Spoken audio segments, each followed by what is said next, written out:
Our next paper is by Stelios Ploumis, a PhD student at the University of British Columbia in Vancouver, Canada. He's also an intern at MTT Innovation. His main research interests are focused on different aspects of high dynamic range technology.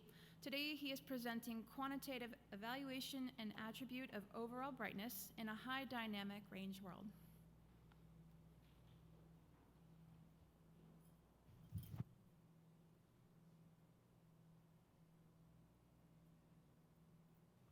Thank you for the introduction. Hello, everyone. That's my first time in SMPTE. It's really good to be among the experts in the industry. And today we're going to talk about quantitative evaluation and attribute of overall brightness in an HDR world. So that's the outline. I'm going to give a bit introduction about what's brightness and how do we measure it, how do we quantify it in HDR. Then we're going to talk about the problems when we use the same metrics in HDR. I'm going to propose our quantification metric, and we're going to show you the results, and then we're going to conclude our presentation. So let's start about what's brightness. Brightness, we cannot really measure it. It's subjective, and that's an example. We have a light source, and then the eye travels in the air. The light travels in the air, gets into the eye, and then our brain interprets the signal into what its brightness. So we cannot really measure it having a device. It's difficult to quantify it because it's not really linear to luminance changes. Also, it strongly depends to ambient illumination. The very same picture being displayed on a dark room, it's going to be perceived differently than if it is displayed on a bright room. And then it also depends on how much of our visual field the display covers. So it's a difficult thing to quantify. But why do we care to quantify? And I'm going to give you an example. We know that that does not happen in practice, but it's just to give you an example on a high level why we need to quantify brightness. So think about the case. The director of photography gives to the colorist 4 different scenes to be mastered on a monitor.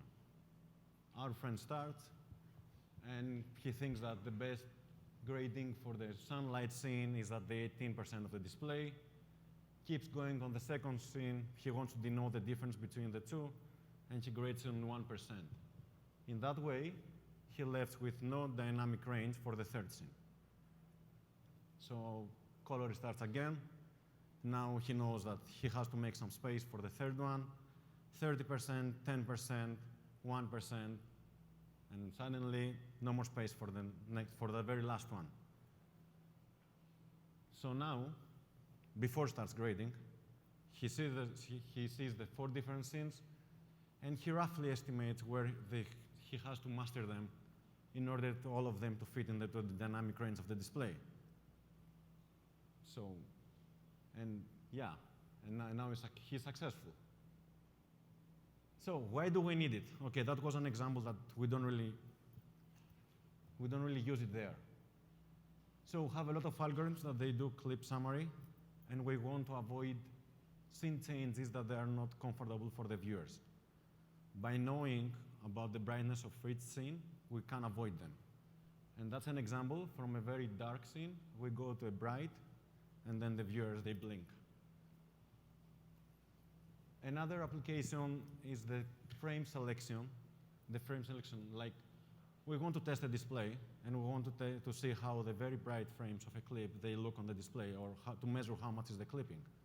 By having a metric like that, we can easily find the brightest frames, put them on the display, and see the results.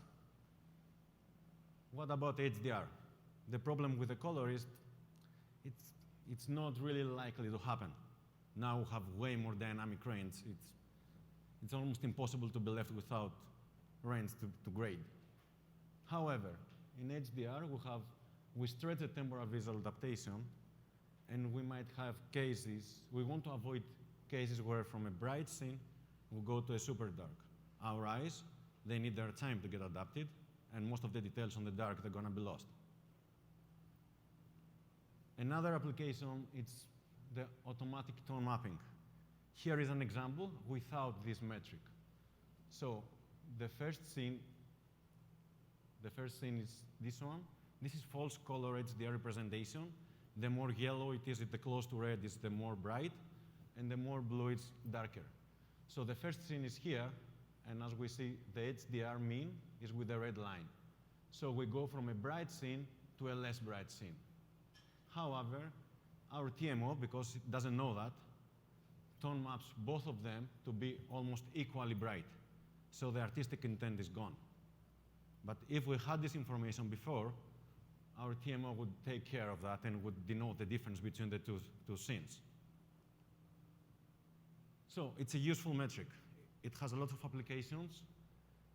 It should be simple statistics because it's calculated for millions and billions of frames, and it's stored as well. And in SDR, it is actually the arithmetic mean of the luma values, or APL as it's called, average picture value. So what's the problem when we apply APL in HDR? Let's start about the differences. I'm pretty sure that all of you are familiar with the difference in range. With yellow is the SDR, with blue is the full HDR range, and with red is a common mastering HDR range, 1 millinit to 1,000 candelas per square meter. So, as you may already know, in digital imagery, we use perceptual functions to optimize the distribution of linear light intensities with respect to how our eyes interpret the light. So, in SDR, we had the BT1886 or gamma, but now in HDR, because of the way higher range, this had to be involved. Now we have the PQ and HLG.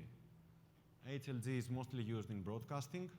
In content distribution, it's mostly used the PQ, and we're going to focus on PQ in this presentation. And how do they affect the different transfer functions? They affect because they weight differently same luminance levels. This is an example. Let's say the 5 candelas per square meter. PQ is displayed with a red, and BT1886 with a green. And we see at the 5 candelas per square meter, we have a different slope. So that means different weight. So when we calculate the arithmetic mean of these values, we're going to have a different result as well. And that's an example. Patch on the top is graded on 2 candelas per square meter, and patch on the bottom, 70% is 0.1 candela per square meter, and 25% is 100 candelas. All of these luminance range, they are common in SDR and HDR. They are supported, both of the technologies. And if we calculate the APL in SDR, we see that the patch on the bottom gets a higher value. So APL estimates that patch as brighter. However, on HDR, we have exactly the opposite. APL HDR estimates this one as being brighter, but visual observation, we agree that this one is brighter. So I think it's clear that we have a non-consistency between the two APLs. So let's take it to the actual content. These are frames from a title thankfully provided from us, from Fox. So now,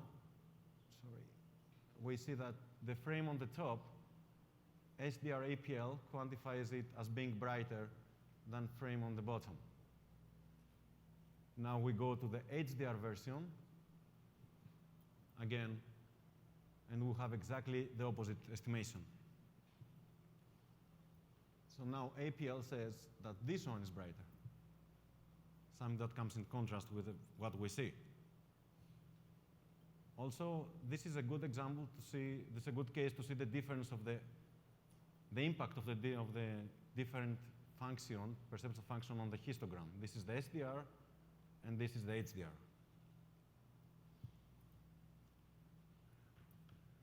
So we did that test.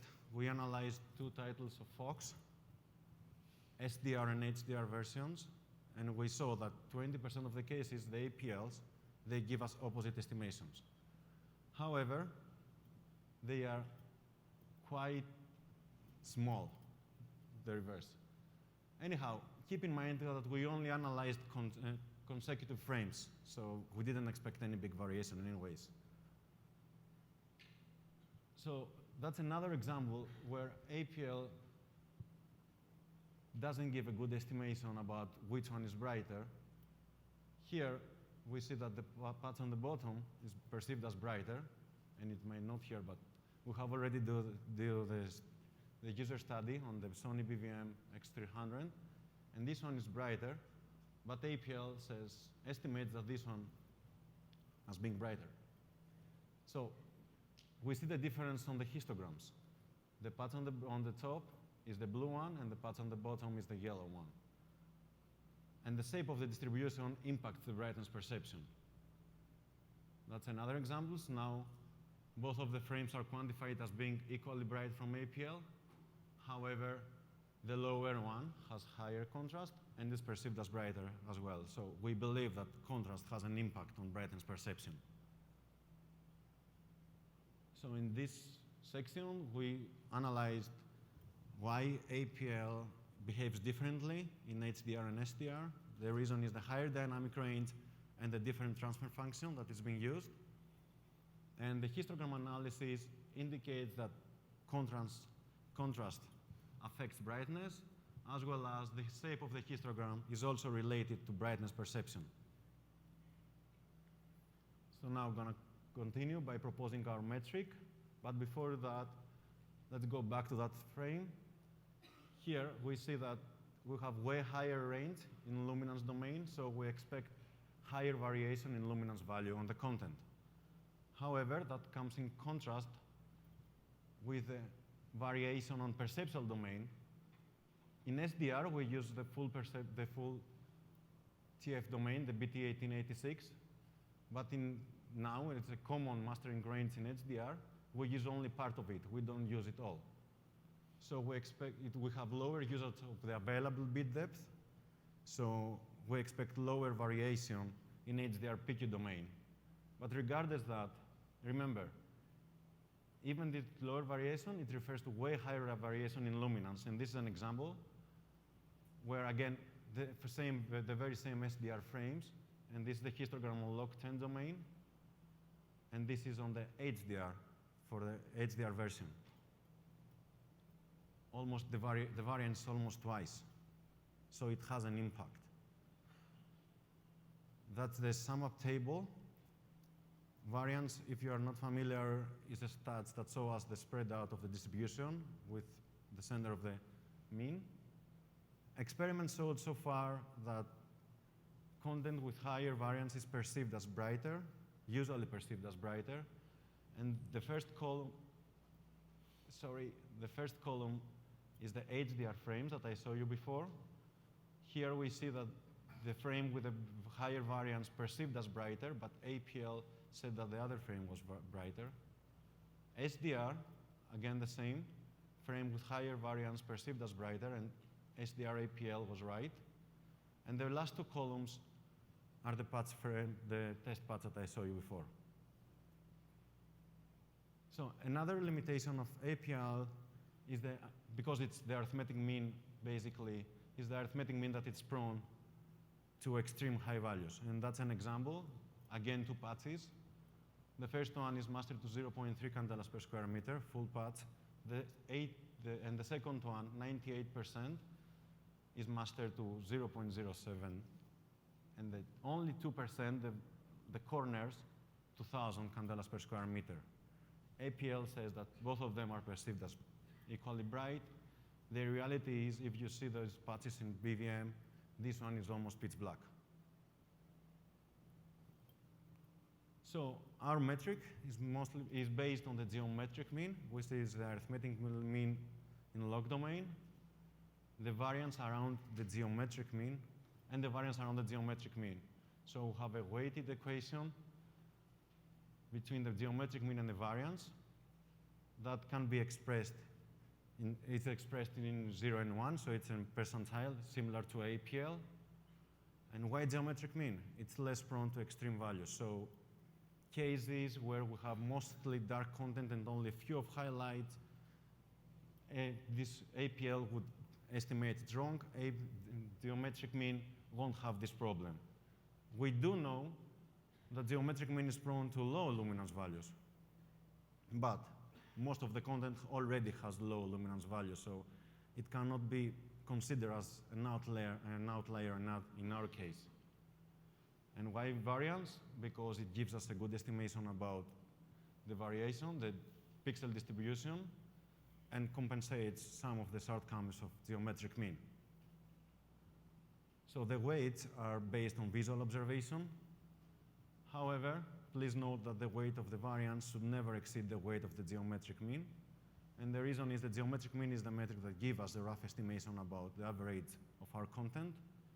We use the variance to increase the accuracy because it provides us information about contrast, but a contrast metric on its own cannot be a brightness metric. So we did some subjective tests to evaluate the performance of our metric and APL. We mostly focus in cases where the two metrics, they had a different opinion of which one is brighter. And this is an example.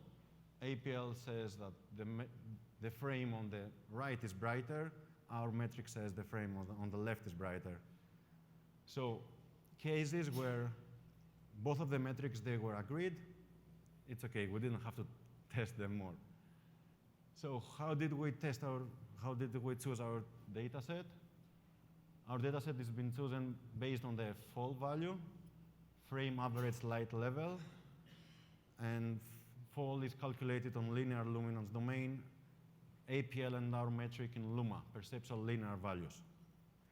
So that's the process. First of all, we order all of our frames using their fall value. Then we chose frames that they differ by 0.01 in log 10 to form the pairs. Then we applied both of the metrics in these pairs. And whenever we had a disagreement, we said, okay, this is our data set. Because we had lots of disagreement, we randomly chose 50 of pairs for our data set. So 2 evaluations, 1 sequential, and 1 side by side, both of them using BVM X300 as monitors. And these are the results. With the blue is the sequential results of the sequential evaluation. And we see that our metric, almost 60% of the times, was in agreed with the subject. So on which frame is brighter. And APL was lower 40%. However, on the side-by-side, the accuracy it's not really consistent. It goes a bit higher than 50.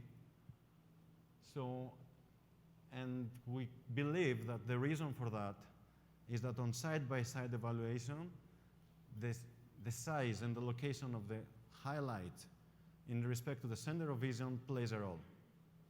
And that's an example. This frame, whenever it was presented on the left, the big highlight was exactly on the center of vision, and people, they vote for that frame as being brighter. But whenever it was on the right screen, the big highlight, was on the very edge of the vision, of the field of vision. So people said, no, this is darker. So in conclusion, we assess the validity of using APL as brightness metric in HDR PQ content. APL provides different opposite estimations between SDR and HDR, and that happens around 20% of the case. We describe why APL behaves differently, and the 2 main reasons are the higher dynamic range and the different perceptual transfer function. We describe the reasons why we believe APL doesn't really go well on HDR. And the 2 main reasons is the non-consideration of variance and the bias of arithmetic mean towards to the high values. We proposed a new brightness quantification metric, which can also be expressed on percentile similar to APL. The proposed metric achieves higher accuracy than APL. However, we have non-consistent results between sequential and side-by-side evaluation, and we believe that this is because side-by-side depends on where the highlights are located. So the proposed method, in conclusion, it provides higher accuracy, but it's not 100% accurate. And if it is used along with APL, it provides a better picture for our content, the brightness of our content. A spatial model would help to increase, but it's computational greedy, so we want to avoid it. So we really want to thank Fox for providing the content, and I'm open to questions. Thank you.